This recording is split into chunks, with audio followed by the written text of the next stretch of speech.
നമുക്ക് വി അരുണിലേക്ക് കൂടി ഒന്ന് പോകണം. അരുണുള്ളത് നിയമസഭാ മന്ദിരത്തിന് മുന്നിൽ തന്നെയാണ്. അവിടെ വലിയ നമുക്കറിയാം അരുണ് ഒരുപാട് ബജറ്റുകൾ കണ്ട, ഇപ്പോൾ നമ്മൾ ഓർമ്മയിരിക്കുന്ന KM മാണിയെ പോലെയുള്ള ആളുകൾ പ്രഖ്യാപിച്ച ബജറ്റുകൾ, തോമസ് ഐസക്കിൻ്റെ ബജറ്റ്, ഇപ്പോൾ ഏറ്റവും ഒടുവിൽ ബാലഗോപാലിൻ്റെ ബജറ്റിലേക്കൊക്കെ വരുമ്പോൾ എന്തായാലും തെരഞ്ഞെടുപ്പ് കാലമെന്നൊരു പ്രത്യേകത മുന്നിൽ കാണാതെ ആ ലക്ഷ്യമില്ലാതെ ഒരു ബജറ്റിലേക്ക് കടക്കാൻ സാധിക്കില്ല. പടിപടിയായി ക്ഷേമ പെൻഷൻ ഉയർത്തുമെന്നും എല്ലാ ബജറ്റിലും ക്ഷേമ പെൻഷനിൽ വർധന ഉണ്ടാകുമെന്നും ഒക്കെ പ്രഖ്യാപിച്ച സർക്കാരാണ്. പക്ഷേ പല ബജറ്റുകളും അത് സാധിച്ചില്ല എന്ന പ്രശ്നം കൂടിയുണ്ട്. ക്ഷേമ പെൻഷൻ തന്നെയാകും ഒരുപക്ഷെ വോട്ടർമാരെ സ്വാധീനിക്കാൻ പറ്റിയ പ്രധാനപ്പെട്ട ഘടകം. മറ്റൊന്ന് സർക്കാർ ജീവനക്കാരുടെ വിഷയമാണ്. ശമ്പള വർധനവ് അവർ പ്രതീക്ഷിക്കുന്നുണ്ട്. DA അടക്കമുള്ള കാര്യങ്ങളിൽ അവർക്ക് പിണക്കമുണ്ട്. ഇതൊക്കെ മാറ്റിയെടുക്കണം. മറ്റ് അനുബന്ധ വികസന പദ്ധതികൾ കൂടി ഉൾപ്പെടുത്തിയുള്ള നിരവധി വികസന പദ്ധതികൾ, നേരത്തെ ഞാൻ പറഞ്ഞതുപോലെ വിഴിഞ്ഞവുമായി ബന്ധപ്പെട്ട്, അതിവേഗ റെയിലുമായി ബന്ധപ്പെട്ട് ഒക്കെയുള്ള ഒരുപാട് കാര്യങ്ങളും ജനങ്ങൾ പ്രതീക്ഷിക്കുന്നുണ്ട്. എന്താണ് നമുക്കൊരു അവസാനവട്ട വിവരം നൽകാനുള്ളത്?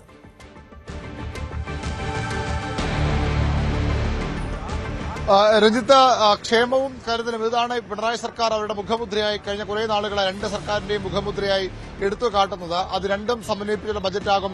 അത് ഏറ്റവും നിർണായകമായ ബജറ്റാകും ഇത്തവണ അവതരിപ്പിക്കാൻ പോകുന്നത്. KN ബാലഗോപാലിന്റെ 6ാമത്തെ ബജറ്റാണ്. ഇന്ന് ബജറ്റ് അവതരിപ്പിച്ച ബജറ്റ് അടുത്ത ആഴ്ച പാസ്സായി കഴിഞ്ഞാൽ പിന്നീട് വരുന്നത് തെരഞ്ഞെടുപ്പാണ്. നേരിട്ട് തെരഞ്ഞെടുപ്പിലേക്ക് ഇറങ്ങുകയാണ് സംസ്ഥാനത്ത് ഇടതു മുന്നണിയും UDF-ഉം ഒക്കെ. അതുകൊണ്ട് തന്നെ തെരഞ്ഞെടുപ്പ് ലക്ഷ്യമിട്ടുള്ള ബജറ്റായിരിക്കുന്ന കാര്യത്തിൽ ഒരു സംശയവും വേണ്ട, ഒരു തർക്കവും വേണ്ട.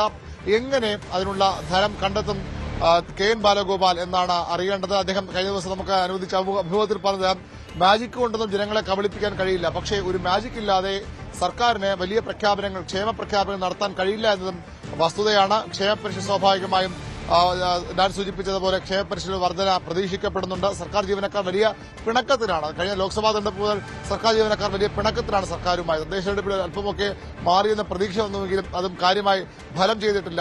DA കുടിശ്ശിക സംബന്ധിച്ച് ഹൈക്കോടതി വന്ന ഒരു സത്യവാങ്മൂലമൊക്കെ വലിയ തിരിച്ചടി സർക്കാർ ഉണ്ടാക്കിയിരുന്നു. പക്ഷേ അത് സർക്കാർ നിലപാടല്ല എന്ന് പറഞ്ഞുകൊണ്ട് ധനമന്ത്രി KN ബാലഗോപാൽ DA ജീവനക്കാരുടെ അവകാശം തന്നെയാണ് എന്ന നിലപാടുമായി രംഗത്ത് വന്നിരുന്നു. ഏതായാലും ആ പിണക്കങ്ങളൊക്കെ തീർച്ചയായിട്ടും സർക്കാരിന് മാറ്റേണ്ടതുണ്ട്. സർക്കാർ ജീവനക്കാർ എന്ന് പറയുന്ന വലിയൊരു വോട്ട് ബാങ്കാണ്, വോട്ട് വിഹിതമാണ്. സർക്കാർ ജീവനക്കാർ പലപ്പോഴും അവരുടെ നിലപാടുകൾ തെരഞ്ഞെടുപ്പിൽ വിജയപരാജയം നിർണ്ണയിക്കുന്നത് വളരെ പ്രധാനവുമാണ്.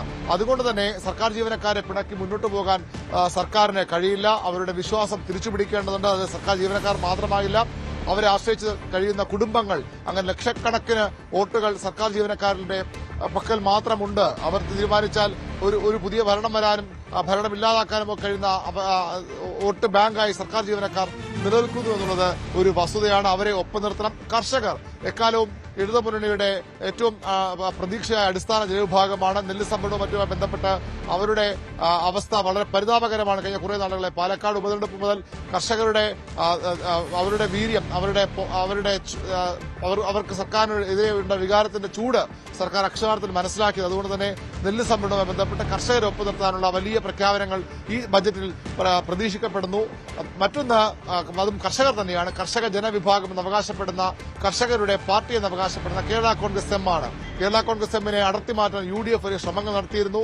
പക്ഷേ അത് കൃത്യമായി പ്രതിരോധിക്കാവുന്ന ഒരു തന്ത്രം, രാഷ്ട്രീയ തന്ത്രം ഇടതുമുന്നണിക്ക് പുറത്തിറക്കാൻ കഴിഞ്ഞു. അങ്ങനെ കേരള കോൺഗ്രസ് എമ്മിനെ പിടിച്ചു നിർത്താൻ ഇടതുമുന്നണിക്കായി അവിടെ കൊണ്ട് പ്രശ്നം തീരുന്ന റബ്ബറിന്റെ വിലയുമായി ബന്ധപ്പെട്ട ആശങ്കകളുണ്ട്. മലയോര മേഖലയിലെ മറ്റ് വന്യജീവി ആക്രമണവുമായി ബന്ധപ്പെട്ട വിഷയങ്ങളുണ്ട്. മലയോര മേഖല ജനങ്ങളെ, പ്രത്യേകിച്ച് കേരള കോൺഗ്രസ് എമ്മിന്റെ ഒപ്പം നിൽക്കുന്ന ആളുകളെ കൂടെ നിർത്താനുള്ള ശക്തമായ ഇടപെടലുകൾ ഈ ബജറ്റിലും ഉണ്ടാകുമെന്ന ഉറപ്പാണ്. KM മാണിയുമായി ബന്ധപ്പെട്ട കാര്യങ്ങൾ, അദ്ദേഹത്തിന്റെ സ്റ്റഡി സെന്ററിന്റെ കാര്യങ്ങൾക്ക് നേരത്തെ സർക്കാർ പ്രഖ്യാപനം നടത്തിയിരുന്നു. അതിൽ കൂടുതൽ തുക അനുവദിച്ചേക്കും. കേരള കോൺഗ്രസ് എമ്മിന് പ്രത്യേക ഒരു പരിഗണന ഈ ബജറ്റിൽ കിട്ടാൻ തന്നെയാണ് ആ രംഗവുമായി ബന്ധപ്പെട്ട കാര്യങ്ങൾ മനസ്സിലാക്കുമ്പോൾ നമുക്ക് പറയാൻ കഴിയുന്നത്. മറ്റൊന്ന്, സർക്കാരിന്റെ വികസനവും ക്ഷേമവും പറയാൻ കാരണം ഇന്നലെ 2 സുപ്രധാന പ്രഖ്യാപനങ്ങൾ മന്ത്രിസഭാ യോഗം എടുത്തിരുന്നു. അതിലൊന്ന് റാപ്പിഡ് റെയ്ഡ് സർവീസാണ്. റാപ്പിഡ് റെയ്ഡ് സർവീസ് നേരത്തെ RRTS എന്ന പേര്, റീജിയണൽ റാപ്പിഡ് ട്രാൻസിറ്റ് സിസ്റ്റം എന്ന അതിവേഗ റെയ്ഡ് സർവീസാണ്. എന്തുകൊണ്ട്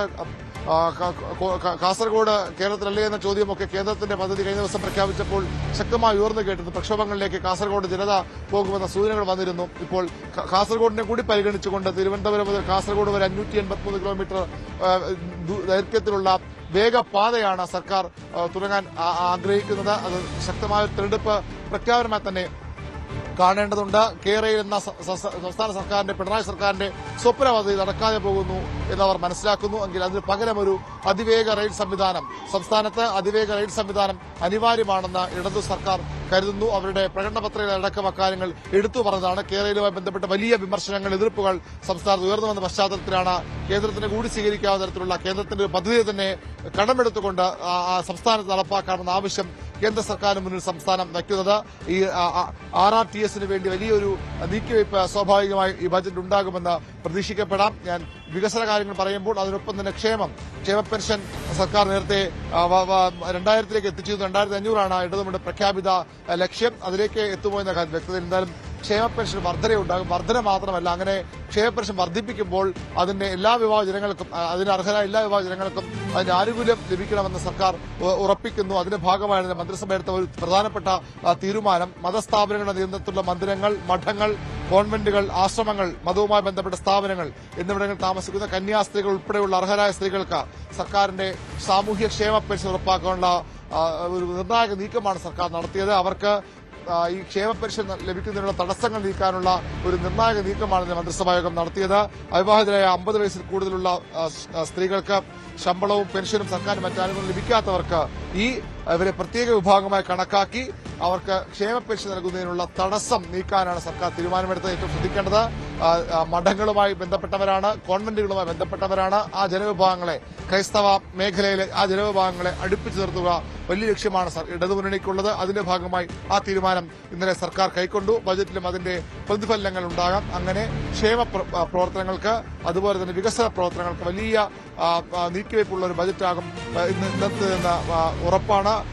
സർക്കാരിന് മുന്നിൽ മാജിക്കുകളില്ല, മാജിക് കാർഡ് ജനങ്ങളെ കബളിപ്പിക്കാൻ കഴിയില്ല എന്ന് കെ എൻ ബാലഗോപാൽ പറയുമ്പോഴും വലിയൊരു മാജിക് സർക്കാർ പ്രതീക്ഷിക്കുന്നു. തദ്ദേശ തെരഞ്ഞെടുപ്പ് തൊട്ടു മുമ്പാണ് ക്ഷേമ പെൻഷനിൽ വലിയ വർധനയുമായി സർക്കാർ അക്ഷരാർത്ഥത്തിൽ UDF ക്യാമ്പിനെ ഞെട്ടിച്ചത്. പക്ഷേ ആ ഞെട്ടൽ തെരഞ്ഞെടുപ്പ് ഫലം വരുമ്പോൾ തിരിച്ചാണ് ഉണ്ടായത്. ആ ഒരു പ്രഖ്യാപനത്തിന്റെ ആനുകൂല്യം അതേ രീതിയിൽ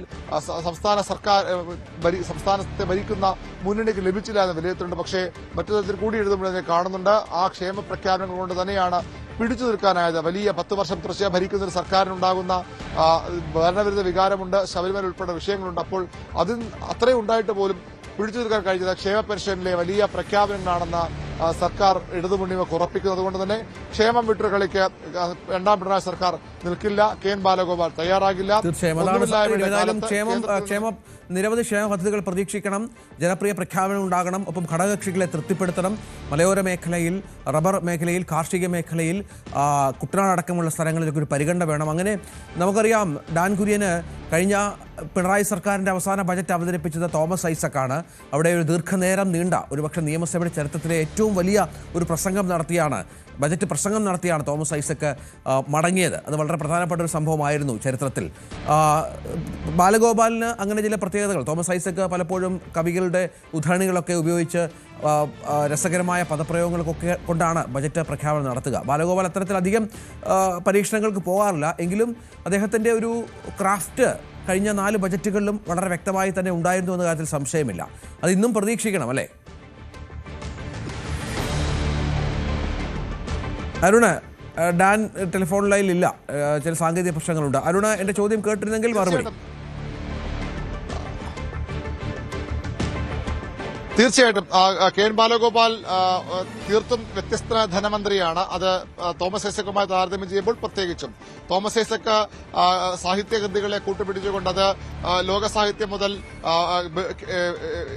മുഹമ്മദ് ബഷീറിന്റെ സാഹിത്യ കൃതികൾ വരെ എടുത്തു കാട്ടിക്കൊണ്ട് അത് വായിച്ചുകൊണ്ടാണ് അദ്ദേഹത്തിന്റെ തോമസ് ഐസക്കിന്റെ ബജറ്റ് പ്രസംഗങ്ങൾ തുടങ്ങുന്നതും അതിന്റെ അവസാനവുമൊക്കെ. പക്ഷേ അവിടെ നിന്നൊക്കെ വ്യത്യസ്തമായി ആലങ്കാരികമായ പദപ്രയോഗങ്ങളും ആലങ്കാരികമായ ഒരു ബജറ്റ് അവതരണ ശൈലിയുമാണ് തോമസ് ഐസക്കിന്. അദ്ദേഹത്തിന്റെ ഒരു തനത് ശൈലി തന്നെ അദ്ദേഹം അതിൽ സൃഷ്ടിച്ചെടുക്കുകയും അത് വലിയ ശ്രദ്ധ ആകർഷിക്കുകയും ചെയ്തിട്ടുണ്ട്. പക്ഷേ കെ എൻ ബാലഗോപാലിലേക്ക് എത്തുമ്പോൾ അദ്ദേഹം നേരെ പോ എന്നൊരു രീതിയാണ് പൊതുവെ ബജറ്റ് അവതരണത്തിൽ സ്വീകരിക്കുന്നത്. അദ്ദേഹത്തിന്റെ ബജറ്റ് പ്രസംഗത്തിലും അതിന് അപ്പുറത്തേക്കുള്ള ആലങ്കാരികത കുറവാണ്. പക്ഷെ അപ്പോഴും ചിലപ്പോഴൊക്കെ ONV ഒക്കെ കൂട്ടുപിടിച്ചുകൊണ്ട് അദ്ദേഹം ചില പരാമർശങ്ങൾ നടത്തി പോകാറുണ്ട്. ഏതായാലും കെ എൻ ബാലഗോപാൽ ഏത് തരത്തിലാകും ഇന്ന് ബജറ്റ് അവതരിപ്പിക്കുക? ഈ സർക്കാരിന്റെ കാലത്തെ അവസാന ബജറ്റാണ്. ധനമന്ത്രി എന്ന നിലയിൽ 6 ബജറ്റ് അവതരിപ്പിക്കാനുള്ള ഒരു അവസരം കെ എൻ ബാലഗോപാലും ലഭിച്ചിട്ടുണ്ട്. സ്വാഭാവികമായി അദ്ദേഹം അടുത്ത തവണയും മത്സരിക്കുന്നുണ്ട്. വീണ്ടും മന്ത്രിയാകുമെന്ന കാര്യത്തിലൊക്കെ CPM-ന്റെ വിധി അനുസരിച്ച് വ്യക്തതയിൽ അല്ലെങ്കിൽ തന്നെ ഭരണത്തിലേക്ക് എത്തുമെന്ന കാര്യം വലിയ അനിശ്ചിതത്വത്തിലാണ്. അതുകൊണ്ട് തന്നെ ഈ ബജറ്റ്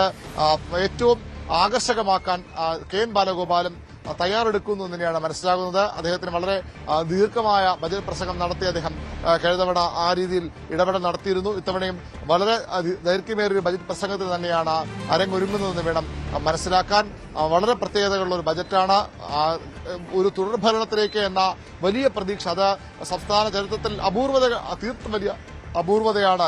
2 തവണ ജയിച്ചു, 3-ാം തവണയിലേക്കും ഒരു സർക്കാർ സ്വപ്നം കാണുന്നു. അതിന് രാഷ്ട്രീയമായ എതിർ സാഹചര്യമുണ്ട് എന്നത് വസ്തുതയാണ്. പക്ഷേ അതിലേക്ക് എത്തിക്കാൻ ഉള്ള മാജിക്കൽ പ്രഖ്യാപനങ്ങൾ ഉണ്ടായേ തീരൂ.